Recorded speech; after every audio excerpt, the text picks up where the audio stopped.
gotować nic. Lubię barszcz czerwony i bigos i Don Corleone's. Jeżeli chodzi o literaturę, wszystko opiera się na wyobraźni, a jeżeli chodzi o kulinaria, to w dużej mierze opiera się na przepisach, chociaż chyba, że ktoś jest na tyle wybitnym kucharzem, że tworzy swoją wyobraźnią, ale to są wyjątkowe przypadki. To w literaturze też często obrzędy związane z gotowaniem czy z podawaniem posiłków też często są jakby treścią książek. To jest też w pewnym sensie bardzo ciekawe. Skoro mówimy o kuchni w literaturze, dziś w sposób bezładny i niekoniecznie naukowy poszukiwać będziemy wątków literackich w różnorakich książkach i to niekoniecznie w książkach najnowszych. Niektóre z nich są całkiem odgrzewane, ale latem warto odgrzać sobie jakąś powieść, chociażby Na Pastwę Aniołów Jonathana Carolla. To jest książka, którą kiedyś dawno dostałam od kogoś z zaznaczonym fragmentem będę Cię gotować i będę Cię trzymać za rękę. To powiedział kiedyś jeden z bohaterów tej książki w obliczu ciężkiej choroby, z którą walczył on sam. Walczyła także jeszcze jedna bohaterka tej książki. Na czym rzecz polega? To jest sposób na to, aby bawiąc się i ciesząc, uciekać przed śmiercią. Bohaterowie tej książki mierzą się tutaj z różnymi obliczami śmierci, a sposobem na uniknięcie jej i także w tym sensie metafizycznym jest uśmiech i gotowanie. Na Pastwę Aniołów Jonathan Caroll, być może uprościłam treść tej książki, no ale taki jest mój sposób jej postrzegania.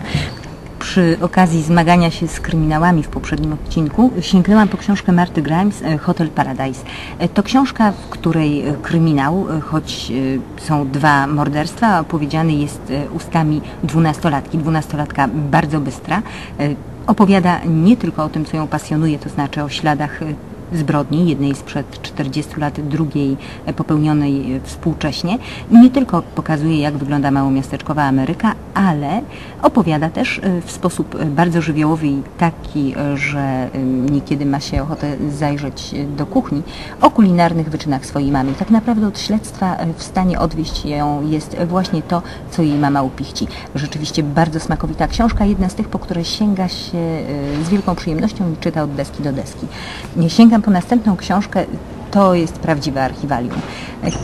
Jarska kuchnia zawierająca wypróbowane przepisy przyrządzania smacznych, a zdrowych potraw roślinnych oraz naukowe uzasadnienie jarstwa. Rzecz wydana w Berlinie w roku 1898, a napisana przez niejaką Marię Czarnowską.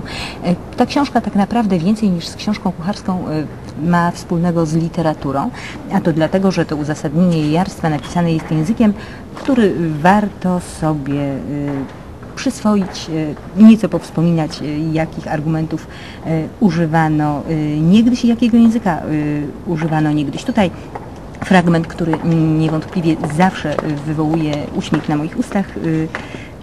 Najpierw opisany bardzo dotkliwie i bardzo dramatycznie sposób zamęczania wołów w rzeźni, a następnie uzasadnienie jarstwa brzmiące następująco.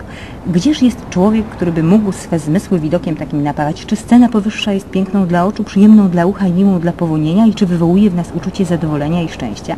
Gdy kochanek zapragnie wyjść na przechadzkę ze swoją ulubioną, czy pójdzie z nią do ogrodu, czy też do rzezalni? Takie oto pytania zadaje pani Maria Czarnowska. Nie wiem, co współcześni miłośnicy wegetarianizmu odpowiedzieliby na to pytanie, ale z całą pewnością dla miłośników języka we wszelkich jego przejawach i w szukaniu archiwaliów ta książka jest dosyć ciekawa. No i na zakończenie receptury klasztorne.